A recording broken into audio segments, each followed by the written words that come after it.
ఈ style of అరటికాయ fry అంటే నాకు చాలా ఇష్టం. అందుకే 30 డేస్ ఛాలెంజ్‌లో డే 10 మీకోసం చాలా సింపుల్ టిప్స్‌తో ఈ అరటికాయ ఫ్రై.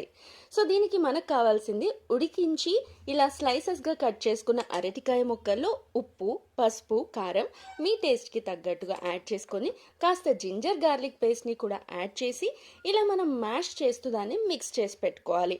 ఇలా మొత్తం మిక్స్ చేసింది రెడీ చేసి పెట్టుకున్న తర్వాత స్టవ్ వెలిగించుకొని, దానిపైన ఒక కడాయి పెట్టుకొని అందులో కావలసినంత ఆయిల్ వేసి హీట్ చేసుకొని దానిలో వెల్లుల్లిపాయలు, మినపప్పు, తర్వాత జీలకర్ర, ఆవాలు ఇవన్నీ యాడ్ చేసుకున్న తర్వాత స్లైసెస్గా కట్ చేసుకున్న ఉల్లిపాయలు, పచ్చిమిరపకాయలని కూడా మనం యాడ్ చేసేసుకోవాలి. తర్వాత ఎండుమిర్చి అండ్ కరివేపాకుని కూడా యాడ్ చేసుకోవాలి. ఇవన్నీ మిక్స్ చేసుకొని ఒకసారి అలా వేయించిన తర్వాత అందులో స్మెల్ అండ్ టేస్ట్ కోసం ఇంగువను యాడ్ చేసుకోవాలి పించు, అండ్ అలాగే మేతి పౌడర్.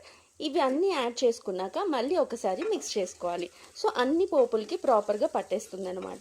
తర్వాత మనం మ్యాష్ చేసి పెట్టుకున్న ఈ బనానా పీసెస్ ఉంటాయి కదా, అరటికాయ ముక్కలు మ్యాష్ చేసి మ్యారినేట్ చేసిన అరటికాయ ముక్కల్ని కంప్లీట్గా యాడ్ చేసుకొని ఫుల్గా ఒకసారి మిక్స్ చేసుకోవాలి. మిక్స్ చేస్తే ఏంటంటే మనం యాడ్ చేసిన ఫ్లేవర్స్ అన్నీ కూడా వీటికి చక్కగా పట్టేస్తాయి. సో దీని తర్వాత ఇలా మిక్స్ చేసుకున్నాక మనం మూత పెట్టి జస్ట్ 10 మినిట్స్ దాన్ని ఫ్రై చేసుకోవాలి. అంతే, టేస్టీ రెడీ అయిపోయింది అరటికాయ ఫ్రై. ట్రై చేయండి. Thank you so much for watching.